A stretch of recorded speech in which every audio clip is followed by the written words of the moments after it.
ઉત્સવ ઉજવાય અને ચૌહાણના દીકરી જ્યારે નાનકડા હતા અને ચૌહાણના દીકરીને આપી ગયેલા ચોથભાઈ નામના દીકરી અને ત્યારે ચૌહાણો ત્યાં જયારે કામ આવી ગયા એ પેલા અહીંયા આપી ગયેલા યુદ્ધ ભયંકર યુદ્ધ થયું એમાં ચૌહાણો કામ આવ્યા અને અહીંયા એવી જવાબદારી આપેલી કે આ મોટા થાય પછી એને તમારે પરણાવવાની જવાબદારી તમારી છે. ત્યારે વાઘેલા ની વેરે ફેફડો ગામના વાઘેલા દીકરા વેરે ઈ ચોથભાઈ ને એમના લગ્ન કરાવ્યા અને ત્યારે લગ્ન કરતી વખતે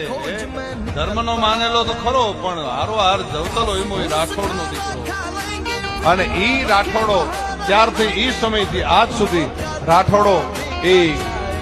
દર વર્ષે ભાઈ બીજના ભવ્યાથી ભવ્ય ઉત્સવ ઉજવે છે.